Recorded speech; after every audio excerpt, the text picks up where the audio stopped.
성도 여러분 안녕하십니까? 반갑습니다. 오늘 드디어 153일 되는 날입니다. 축하드립니다. 남김없이 꽉 채우셨어요. 오늘 마지막으로 요한계시록 12장부터 22장까지 읽고 성경 일독을 마치게 됩니다. 일독의 의미보다는 말씀과 만나는 문이 열리는 기회가 되었기를 바랍니다. 하루도 쉬지 않고 함께 달린 말씀의 동지들과 함께해서 정말 행복했고 감사드립니다. 다사다난했던 2022년 한 해를 이렇게 말씀 읽기 완수로 마무리할 수 있게 되어 또한 감사드립니다. 20살이 되는 새해에도 도움이 될 수 있는 일들로 다시 만나겠습니다. 먼저 이틀 만에 읽어야 하는 요한계시록에는 섬세하게 다루지 못한 너무나 안타까운 부분들이 많이 있지만 이해하시고 이를 계기로 말씀이 좀 더 가까워졌으면 좋겠습니다. 요한계시록 12장입니다. 12장부터 14장까지는 마지막 시대, 말세. 요즘도 이 용어를 쓰는지 모를 정도로 좀 듣기 어려운데요. 마지막 시대의 모습입니다. 이것은 피하고 싶은 현실이기도 하죠. 상처를 덮는다고 상처가 없어지는 것은 아닙니다. 지혜롭다면 치료하는 것이겠죠. 분명히 복음을 말하기 어려운 시대에 교회가 당면한 실질적인 환난은 무엇이며 또 보여주시는 환상 가운데 교회의 능력은 무엇일까를 요한 사도가 본 그대로 기록하고 있습니다. 내용의 이해를 위해서 등장하는 인물을 먼저 살펴보면 여자와 사탄이 나오고 그리고 탄생한 아이가 등장합니다. 여자를 이스라엘로, 사탄, 큰 용이나 옛뱀이나 마귀나 마귀의 사자 등으로 표현되는데요. 사탄은 그야말로 사탄으로 본다면 사탄은 여자의 해산을 방해하려고 합니다. 얼마나 그 출산이 어려운지 2절에 보면 애를 쓰며 부르짖습니다 라며 울부짖습니다. 그렇지만 결국 5절에 보면 아이를 출산합니다. 이스라엘을 통해서 오신 예수 그리스도입니다. 그를 통하여서 또한 교회가 태어나게 됩니다. 17절 말씀의 내용이죠. 7절부터 12절은 성도들의 당하는 환난과 싸움의 현실을 말하는데요. 말씀의 메시지는 분명합니다. 사탄은 강하고 맹렬합니다. 그러나 그리스도와 성도들에 의해 정복될 것입니다. 교회는 승리합니다. 교회는 하나님의 오른손에 있습니다. 요한계시록 13장입니다. 바다에서 올라오는 두 짐승이 있습니다. 면류관과 뿔이 있다고 하니 능력과 권세가 있음을 말합니다. 면류관은 주권 혹은 능력이요, 뿔은 권세를 말합니다. 게다가 악한 자로부터 힘을 얻은 그들은 파괴적이며 세상을 속입니다. 그러나 진리에 무장한 성도를 속이지는 못합니다. 이런 표현이 어떨지 모르겠지만 이 짐승들이 새끼를 칩니다.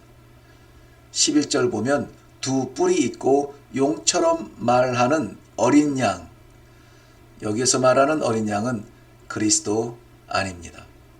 그 짐승들에게 권력을 받은 종교와 거짓 선지자들을 말하는 것입니다. 성도들과 세상을 협박하여 다른 것을 경배하게 합니다. 예를 들면 이슬람은 알라를 섬기게 하고 현대의 문화와 물질 중심의 사회는 삶의 행복과 중심을 물질로 보게 하는 유혹의 시대. 어린 양이라는 것이 그리스도의 어린 양과 흡사하지만 그러나 그의 출생이 다른 것처럼 비슷하지만 따라서는 안 될 것들이 도처에 있습니다. 적응하고 따르지 않으면 생계를 위협하고 생명의 위기를 만날 수도 있습니다. 물론 기록 당시에는 로마 황제와 황제 숭배 사상을 말하겠지만 어느 시대에나 성도의 곁에 존재하는 장벽 같은 장애입니다. 요한계시록 14장입니다. 말세의 교회는 분명히 환난 앞에 노출됩니다. 복음은 세상의 문화와 질서에 역류, 역행하기 때문입니다. 그러나 14장은 그런 가운데 씨름하는 교회와 성도들에게 놀라운 위로가 됩니다. 9절부터 11절을 보면 잠시의 바람이 지나고 나서 만나게 될 영원한 하늘나라의 상황을 보여주고 있죠. 특별히 8절 말씀에 세상의 가장 큰 세력도 덧없이 무너지고 지나가지만 6절에는 성도가 붙드는 복음은 영원하다고 말씀합니다. 세상을 붙들 것인가? 복음을 붙들 것인가? 물으면 너무 유치한 질문이 될까요? 요한계시록 15장입니다. 15장과 16장에는 마지막 7 재앙이 기록되어 있습니다. 출애굽에서 보여주신 하나님의 권능으로 일으키시는 재앙들이 생생하게 묘사됩니다. 그러나 그러한 가운데 호련히 피어오르는 꽃처럼 성도들은 하나님의 보호 가운데 영원한 하늘에서의 찬송의 하나가 됩니다. 모세와 어린 양의 노래, 모두 구원과 자유의 노래입니다. 죽음에서 구원받았으며 죄에서 자유하게 되었으니 찬송할 것입니다. 하늘은 찬송의 나라입니다. 하나님의 영광을 부르고 또 불러도 아름답고 완전하신 하나님의 영광뿐입니다. 요한계시록 16장입니다. 하나님의 진노의 7 대접이 땅에 쏟아집니다. 15장 7절의 금대접에 담긴 것들이 공개가 됩니다. 애굽에서 내리셨던 진노의 재앙들 기억하십니까? 나일강이 피로 변하고 온 땅에 덮인 개구리, 이로 변한 먼지, 당시 그 땅이 사막임을 감안한다면 먼지로 덮인 세상, 그것이 다 이로 변한다고 생각해 보시면, 그리고 파리로 덮인 하늘, 악질로 죽어가는 가축들, 온몸에 퍼진 독종, 악한 종기를 말합니다. 모든 곡식 파괴하는 우박, 겨우 남겨진 것 없이 완전히 먹어버리는 메뚜기, 눈 떠도 보이지 않는 흑암, 생명 같은 장자의 죽음. 피할 수 있는 사람은 아무도 없었습니다. 진노의 재앙으로 파괴된 모든 것, 생명에 대한 대안은 오직 하나, 유일한 것, 문설주 어린 양의 피였습니다. 전통적으로, 과학적으로, 경험적으로 이해할 수 없는 전혀 다른 생명의 길이었죠. 요한계시록 17장입니다. 물 위에 앉은 음녀와 그와 음행한 땅의 왕들의 심판입니다. 성경에서 바벨론은 우상 숭배의 상징으로 등장합니다. 17장은 바벨론을 여자로, 18장은 성으로 나옵니다. 조금 넓게 보면 17장의 음녀 바벨론은 19장의 순결한 신부와 대립이 되고 18장의 성 바벨론은 21장의 거룩한 성과 대조를 이룹니다. 여자를 태운 짐승의 몸에는 하나님을 모독하는 이름들과 7 머리 10 뿔을 가졌습니다. 이것은 하나님과 상관없는 것이 아니라 그의 거룩하신 이름을 오용하고 악용하여 자신을 채우는 그러한 힘있는 거짓 교회로서 배교적 종교 집단을 말합니다. 요한계시록 18장입니다. 바벨론, 유죄. 부유하고 힘도 있고 권세와 능력이 있으나 하나님으로부터 성도를 유혹하고 시험한 것에 대하여 유죄 판결을 받습니다. 바벨론의 멸망은 구약에 나오는 모든 심판과 멸망의 예언들을 망라합니다. 바벨론은 인간을 상품화하고 하나님의 생명의 가치를 무너뜨린 시대의 악을 대변하는 것입니다. 그러나 14절 보면 자신이 결국 소멸됩니다. 하나님의 백성들은 세상과 동맹의 유혹이 있습니다. 하나님과 세상의 융합으로 인간 편리의 극대화를 일으키려 합니다. 공의가 이루어질 때 남겨질 것이 전혀 없는 것들이죠. 성도의 영원한 보화는, 안전한 처소는, 완전한 안식은 하나님의 나라에 있습니다. 요한계시록 19장입니다. 19장의 전반부에서 힘차게 들리는 소리가 있습니다. 할렐루야입니다. 세상을 다스리는 듯한 바벨론의 위협이 사라지고 하늘의 찬송 소리가 납니다. 혼인의 최고의 기쁨은 신부의 것이어야 하겠죠. 어린 양의 혼인잔치. 그 모든 기쁨의 중심에 그리스도께서 계셔야 합니다. 그리스도를 둘러싸고 있는 모든 사람들, 모든 나라, 모든 방언에서 나온 그의 백성들이죠. 이를 바라보는 그리스도의 행복. 그 잔치의 주인공은 구원받고 혜택받은 신부, 성도가 아니라 그것을 이루고 얻으신 어린 양 예수 그리스도이십니다. 그리스도께서 승리하셨습니다. 그래서 할렐루야입니다. 요한계시록 20장입니다. 20장에는 아주 중요한 주제가 등장합니다.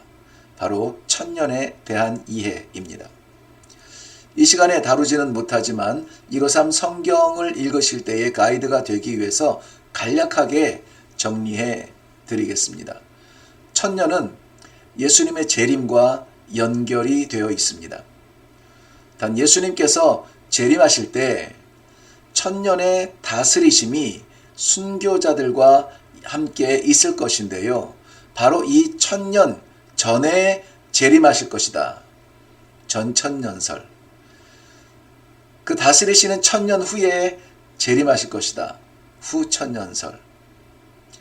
아니다. 천년은 숫자가 아니라 성육신하신 초림 이후에 십자가, 죽음, 부활 그리고 약속하신 재림의 사이, 즉 지금 이 시대를 천년이라고 하니 시간이나 숫자가 아니다. 무천년설.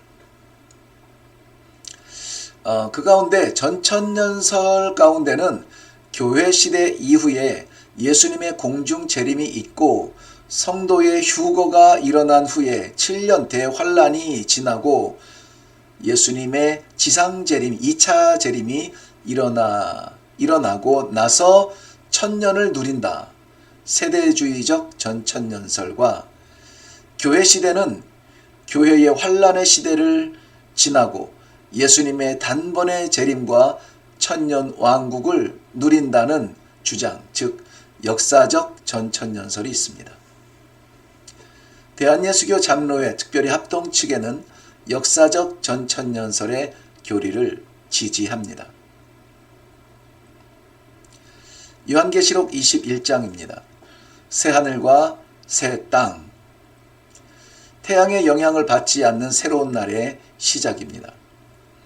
어린 양의 혼인잔치를 더럽힐 것은 이제 아무것도 없습니다. 눈물, 슬픔, 아픔, 고통, 이별, 심지어 밤도 없는 하나님의 영과 영원한 동행의 시간입니다.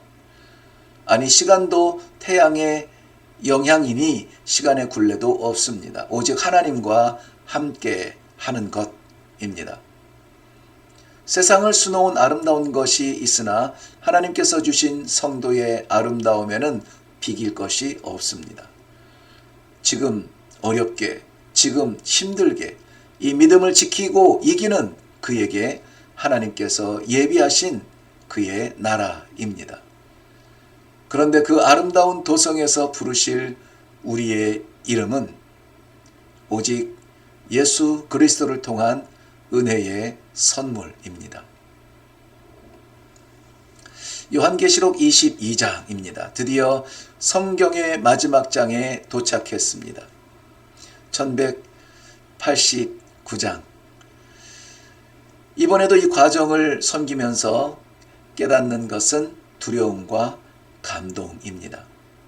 말씀을 공부하는 것보다 묵상하는 것이 얼마나 더 조심스러우며 행복한 일인가를 또한 느낍니다.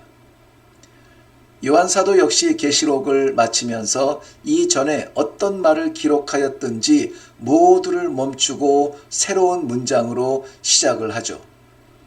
아무라도 무엇이라도 하나님의 말씀에 1.1획도 가감하지 말라. 더 중요한 것은 말씀하신 그 모든 말씀이 반드시 이루어진다는 것입니다. 안심이 되며 이 길에 대한 확신과 소망이 생기기도 합니다. 그렇지만 말씀대로 살지 못하는 우리의 현실로 인한 두려움이 있는 것 또한 사실입니다. 목말라 물을 찾고 두려워 말씀을 찾는 성도는 반드시 응답을 받게 될 것입니다. 부족한 섬김을 용서해 주시고 이렇게 값없이 주시는 은혜의 시간들을 함께 나누게 되어 정말 감사드립니다. 아멘. 주 예수여 오시옵소서. 네, 말씀과 기도의 두 기둥 아래에 있는 일회교회 사랑하는 성도 여러분 수고하셨습니다. 여러분 모두를 주님의 이름으로 축복합니다.